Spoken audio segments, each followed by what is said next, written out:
Assalamualaikum warahmatullahi wabarakatuh. Bagaimana kabarnya pada pagi hari ini anak-anakku semuanya? Alhamdulillah, semoga semuanya diberi kesehatan oleh Allah sehingga kita bisa melaksanakan semua kewajiban kita sebagai hamba yang takwa kepada Allah. Baik anak-anak, pada pagi hari ini Bapak akan menjelaskan materi tentang bab 6, yaitu meraih kasih sayang Allah dengan berbuat ihsan. Nah, sebelum Pak Khalid lanjut menjelaskan materi, mari kita berdoa dulu memohon kepada Allah agar ilmu yang kita pelajari pada pagi hari ini, hari Rabu tanggal 14 Desember 2022, senantiasa mendapatkan ridho dan menjadi ilmu yang bermanfaat bagi kita semua. Berdoa mulai. A'udzu billahi minasyaitonir rajim. Bismillahirrahmanirrahim. Alhamdulillahirabbil alamin arrahmanir rahim maliki yaumiddin. Iyyaka na'budu wa iyyaka nasta'in. Ihdinas siratal mustaqim. Siratal ladzina an'amta 'alaihim ghairil maghdubi 'alaihim waladdallin. Amin ya rabbal alamin. Baik anak-anak, pada bab 6 kita akan mempelajari tentang ihsan. Apa itu ihsan? Ihsan adalah berbuat baik. Segala kebaikan yang dilakukan oleh seseorang itu namanya perbuatan ihsan. Nah, sebelum lanjut, kita membahas apa itu ihsan, apa itu ruang lingkup ihsan, apa hikmah dari ihsan yang dilakukan oleh seseorang. Di sini Pak Khalid akan menjelaskan kompetensi dasar atau yang kita pelajari pada pagi hari ini. Adapun kompetensi dasar pada materi kita di bab 6 ini diantaranya adalah membaca Al-Quran Surat Al-Luqman ayat 31, kemudian Al-Quran Surat Al-Baqarah Surat kedua ayat 83 sesuai dengan kaidah tajwid dan makharijul huruf. Kemudian yang ketiga, mendemonstrasikan hafalan Al-Quran Surat Luqman dan juga Al-Quran Surat Al-Baqarah dengan lancar. Kemudian yang keempat, mempresentasikan kewajiban beribadah dan bersyukur kepada Allah serta berbuat baik terhadap sesama manusia sesuai dengan kandungan yang tercermin dalam Al-Quran Surat Luqman ayat 13-14 dan Al-Quran Surat Al-Baqarah ayat 83.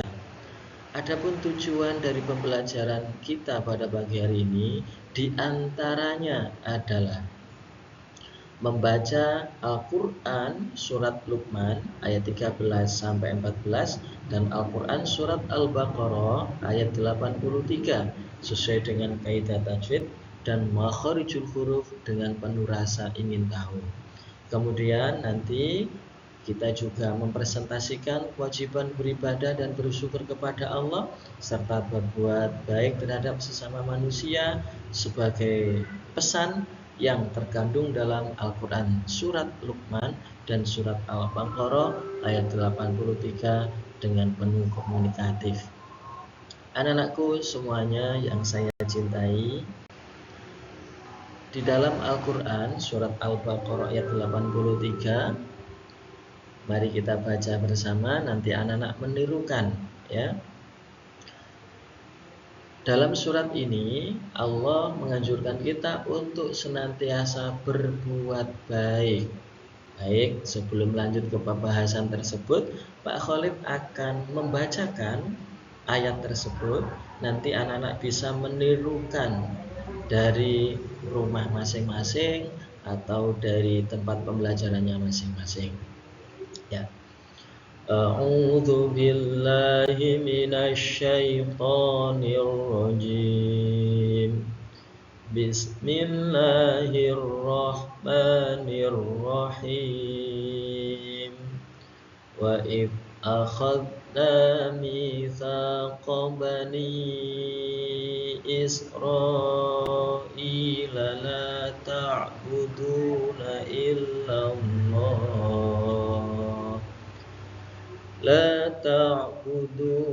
إلا الله وبالوالدين إحسانا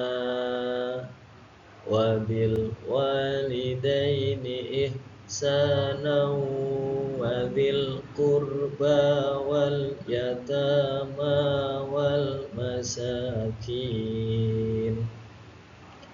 والمساكين وقولوا للناس حسنا وأقيموا الصلاة وآتوا الزكاة ثم توليتم إلا قليلا منكم وأنتم معرضون. Shadaqallahul azim. Baik, anak-anak, Pak Khalid sudah membacakan Al-Quran surat Al-Baqarah ayat 83. Kemudian mari kita hayati surat tersebut melalui arti dari ayat yang barusan kita baca.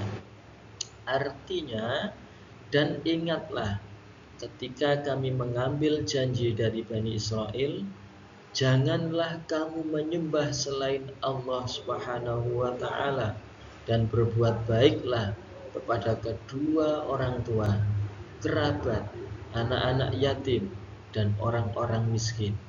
Dan bertutur katalah yang baik kepada manusia, laksanakanlah sholat, dan tunaikanlah zakat.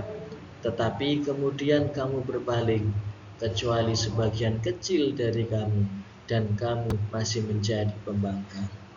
Anak-anak, pada ayat tersebut Allah menganjurkan kita untuk senantiasa berbuat baik, terutama yaitu berbuat baik kepada orang tua, kepada kerabat, kepada anak yatim, kepada fakir miskin. Dan juga pada ayat ini Allah menganjurkan kepada kita untuk senantiasa bertutur kata yang baik. Karena bertutur kata yang baik merupakan cerminan seseorang itu mempunyai iman yang sempurna kepada Allah atau tidak. Dalam sebuah hadis, Rasulullah Muhammad bersabda, "Man kana yu'minu billahi wal yawmil akhir falyakul khairan aw liyasmut."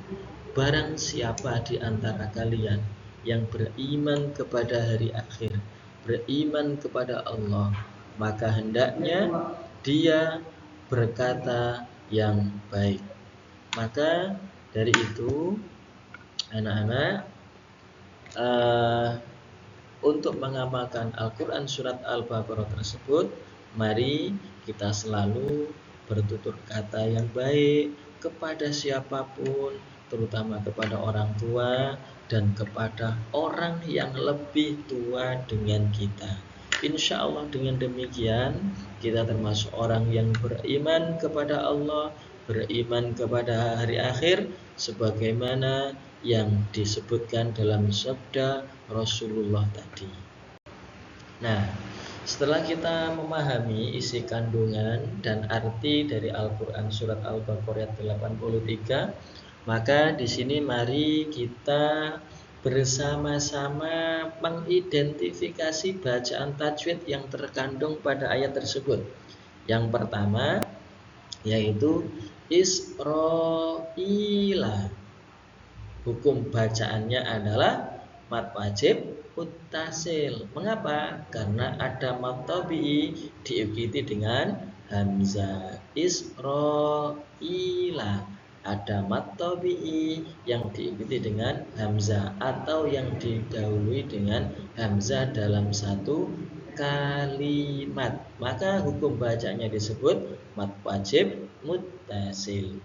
Yang kedua, wabil walidaini. wabil walidaini. Yang ditekankan di sini adalah wabil wa. Hukum bacaannya adalah alif lam qamariyah. Sebab ada al atau alif lam sukun diikuti dengan huruf wawu. Apabila wawu jatuh setelah al, maka disebut dengan alif lam qamariyah. Harus jelas membacanya. Wabil walidaini. Kemudian yang ketiga yaitu lafal ihsana, disebut dengan mad iwat. Mengapa? Karena tanwin fathah atau fathatain yang diwakafkan. Panjangnya berapa? Panjangnya yaitu 3 harokat atau 1,5 alif. Kemudian yang keempat yaitu qalilam minkum. Nah, ini ada beberapa bacaan, cuma di sini kita bahas yang di sini anak-anak. Qalilam minkum. Qalilam mi, bacaan idgham bi gunnah karena ada tanwin yang bertemu dengan huruf mim. Ya. Ada yang tahu hurufnya itu ada berapa? Ada 4, yaitu ya, nun, mim, wawu yang berkumpul pada kalimat yanmu. Panjangnya berapa? Panjangnya yaitu 3 harokat atau 1,5 alif. Yang kelima, mu'riduna, bacanya mu'ridun. Hukum bacaannya adalah mad aridil lisukun atau mad arid lisukun. Panjangnya berapa Pak? Panjangnya yaitu 3 harokat atau 1,5 alif. Disebut mad arid lisukun mengapa? Karena ada mad tabi'i yang dibaca waqaf. Lah ini mad tabi'inya wawu mati jatuh setelah dhamma, kemudian berada di akhir kalimat atau berada di akhir ayat. Maka hukum bacaannya disebut mad arid lisukun. Dari beberapa lafal tersebut anak-anak kita sudah mengetahui hukum bacaan serta alasannya. Maka anak-anak bisa mempelajari Al-Quran surat Al-Baqarah ayat 83, bisa mempelajarinya, bisa membaca dengan tartil, dengan qaidah tajwid serta makharijul huruf yang benar. Oke. Nah, kita tadi sudah membahas tentang berbuat baik. Nah, pengertian ihsan itu sendiri apa? Ya, kata ihsan berasal dari kata kerja fi'il, yaitu hasuna, yahsunu, hasanan, artinya adalah baik. Menurut istilah ihsan adalah menyembah Allah Subhanahu wa ta'ala seolah-olah melihatnya, dan jika tidak mampu membayangkan melihatnya, maka membayangkan bahwa sesungguhnya Allah melihat perbuatannya. Anta'budallah ka'annaka tarahu fa illam takun tarahu fa innahu yaraka. Itu adalah salah satu pengertian dari yang namanya ihsan. Kesimpulannya apa? Ihsan adalah perbuatan baik yang diniati semata-mata untuk mengharap ridho Allah. Ihsan ini adalah lawan kata dari maksiat. Kalau maksiat perbuatan yang dilarang oleh Allah atau perbuatan yang dibenci. Kalau ihsan perbuatan yang baik yang diridhai oleh Allah Subhanahu wa ta'ala. Nah, ruang lingkup ihsan apa saja? Nah, ruang lingkup ihsan anak-anak ialah yang pertama, ihsan kepada Allah Subhanahu wa ta'ala. Bisa kita amati di sini ada seorang wanita yang sedang melaksanakan sholat dan beliau sedang berada di dalam pesawat. Ya, kita bisa nilai keimanan orang tersebut bahwa dimanapun ia berada, ia selalu ingat akan kewajibannya, yaitu melaksanakan sholat 5 waktu yang merupakan perintah wajib dari Allah kepada kita semua. Jadi ihsan kepada Allah yaitu beribadah, menjalankan semua perintah-perintah Allah dan termasuk menjauhi larangannya. Itu adalah maksud dan definisi dari ihsan kepada Allah Subhanahu wa taala. Kemudian yang kedua, ihsan kepada orang tua. Anak-anak, di sini ada sebuah gambar, ada seorang anak laki-laki yang sedang menggendong ibunya yang sudah sangat tua renta, lumpuh, tidak bisa berjalan kemana-mana. Sang anak menggendong ibunya, memberi kasih sayang yang sempurna kepada orang tuanya.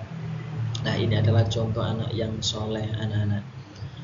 Dan saya yakin apabila seorang anak yang berbakti kepada orang tuanya, mengharumkan nama orang tuanya, Allah akan mengangkat derajatnya, akan meninggikan serta memuliakan kehidupannya.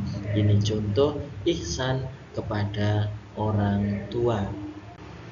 Selanjutnya yaitu ihsan kepada tumbuhan atau kepada alam. Nah, anak-anak, mungkin anak-anak di rumah pernah menyiram tanaman.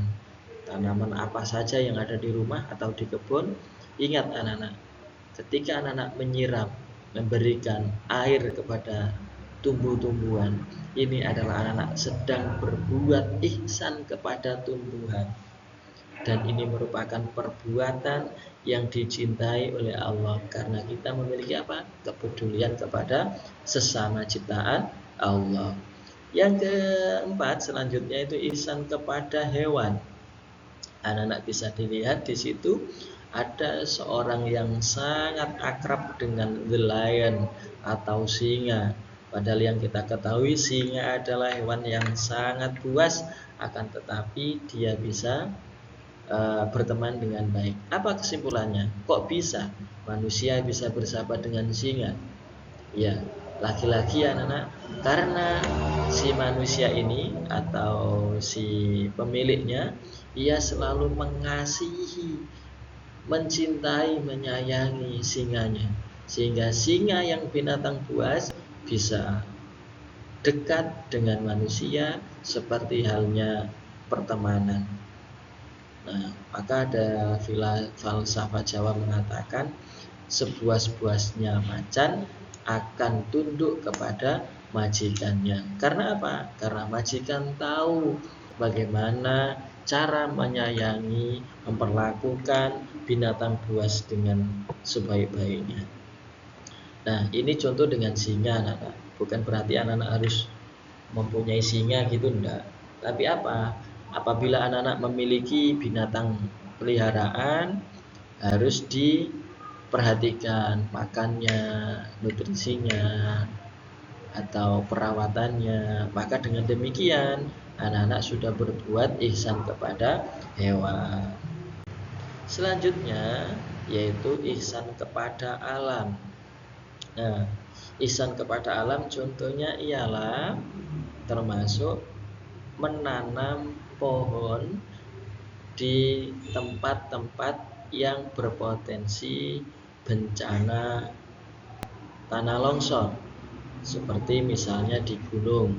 Nah, menanam pohon seperti ini adalah perbuatan ihsan, karena dengan gerakan menanam pohon akan meminimalisir kemungkinan hal-hal yang memicu terjadinya tanah longsor. Yang berikutnya ihsan kepada yatim piatu.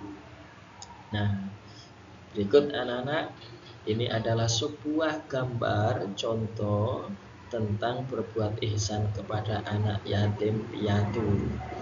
Oleh karena itu anak-anak, apabila anak-anak memiliki rezeki yang cukup, yang melimpah, jangan sampai melupakan anak-anak yatim piatu, fakir miskin, atau kaum duafa. Karena dari sebagian harta kita, sebagian rezeki kita ada hak orang lain, termasuk termasuk haknya anak yatim piatu. Bahkan Rasulullah pernah menjanjikan, barang siapa yang menyantuni anak yatim, nanti kelak di surga akan seperti tangan saya ini. Rasulullah menunjuk jari telunjuk dengan jari tengah. Seperti inilah jarak orang yang selalu menyayangi dan menyantuni anak yatim. Semoga kita bisa melaksanakan uh, sabda tersebut ya, selalu menyantuni, menyayangi anak yatim piatu. Baik anak-anakku semuanya, setelah kita tadi sudah membahas tentang pengertian dari ihsan, tentang ruang lingkup ihsan, serta kita juga mempelajari Al-Quran surat Al-Baqarah ayat 83 yang menganjurkan kita untuk senantiasa berbuat baik, maka di sini kita akan mempelajari atau akan menemukan hikmah dan manfaat dari berbuat baik itu sendiri. Apa Pak yang pertama? Yang pertama adalah kebaikan akan berbalas kebaikan. Nah, apabila anak-anak menanam kebaikan, pasti anak-anak suatu saat akan menuai kebaikan pula. Itu adalah janji Allah dalam Al-Quran. Berbuat ihsan adalah tuntunan kehidupan kolektif. Kemudian yang kedua, karena tidak ada manusia yang dapat hidup sendiri, maka Allah menjadikan saling berbuat baik sebagai sebuah keniscayaan. Anak-anak, manusia adalah makhluk sosial, makhluk yang masih membutuhkan kehadiran orang lain. Karena apa? Manusia tidak akan mampu hidup sendiri. Yang ketiga, berbuat baik ihsan kepada siapapun akan menjadi stimulus terjadinya balasan dari kebaikan yang dilakukan. Anak-anak, dalam hal melakukan kebaikan, maka jangan kita pilih-pilih. Semua manusia, semua ciptaan Allah, mari kita melakukan dengan baik. Karena apa? Ya, dengan kebaikan yang kita tanam, pasti kebaikan pula yang akan kita dapatkan. Ketika kita menolong seseorang, mungkin yang bersangkutan tidak mampu membalas menolong kita, tetapi yakinlah Allah akan menolong kita di saat kita dalam keadaan yang sangat membutuhkan.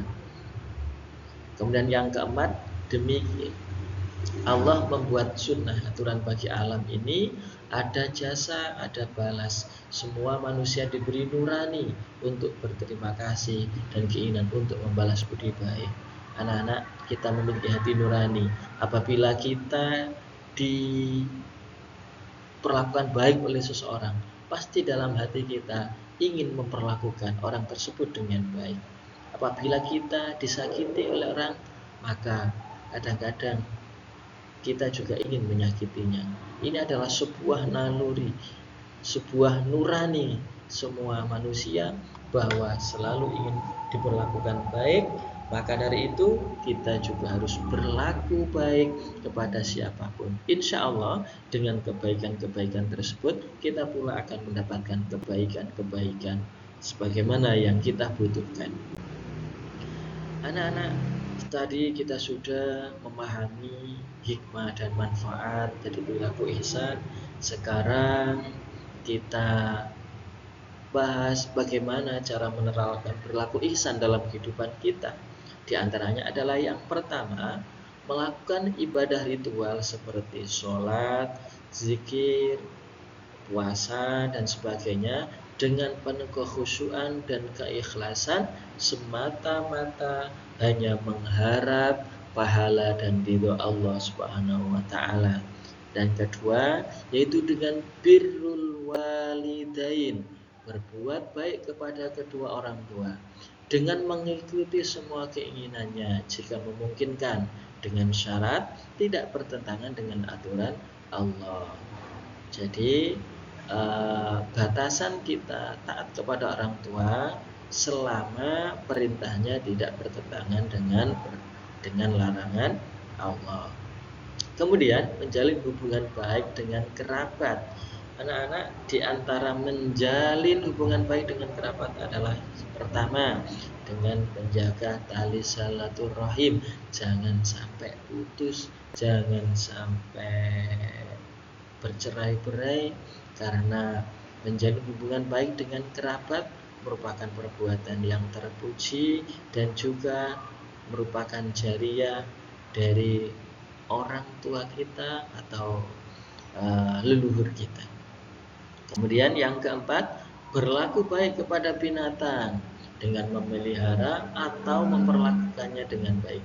Jika menyembelih ataupun membunuh, lakukan dengan adab yang baik dan tidak ada unsur penganiayaan. Anak-anak, di dalam agama kita, dalam hal sekecil apapun diatur oleh agama. Bahkan ketika kita menyembelih binatang pun, binatang yang dihalalkan, kita pun disuruh berbuat ihsan. Dengan cara apa? Yaitu diantaranya dengan menyembelih dengan alat yang sangat tajam sehingga hewan yang disembelih tidak merasakan sakit. Dan yang terakhir yaitu menjaga kelestarian lingkungan baik daratan maupun lautan dan tidak melakukan tindakan yang merusak dan lain sebagainya. Anak-anak, itu adalah cara menerapkan perilaku ihsan dalam kehidupan kita sehari-hari. Semoga dengan mengetahui apa itu ihsan, apa itu hikmah dari ihsan, kita mampu menerapkan perilaku ihsan dalam kehidupan kita sehari-hari. Insya Allah dengan kebaikan yang kita tanam, kelak kita akan menuai kebaikan pula. Terima kasih anak-anak. Demikian video sebagai sumber belajar yang Pak Khalid sampaikan. Semoga bisa menginspirasi anak-anak, bisa menambah semangat belajar anak-anak dan memudahkan anak-anak untuk mempelajari bab 6, yaitu meraih syukur kepada Allah dengan berbuat ihsan atau berbuat baik. Kurang lebihnya mohon maaf. Terima kasih atas segala perhatian. Dan kita tutup dengan doa kafaratul majlis. Semoga Allah mengampuni semua dosa-dosa kita dan Allah meluruskan semua langkah kita agar kita senantiasa dalam keadaan yang sehat, baik, selamat, serta bahagia di dunia dan bahagia di akhirat. Bismikallahumma wa bihamdika asyhadu an la ilaha illa anta astaghfiruka wa atubu ilaik. Terima kasih anak-anakku semuanya yang saya cintai dan sayangi. Sampai jumpa pada pertemuan selanjutnya pada materi bab 7 tentang indahnya membina mahligai rumah tangga. Demikian, assalamualaikum warahmatullahi wabarakatuh. Salam dan bahagia.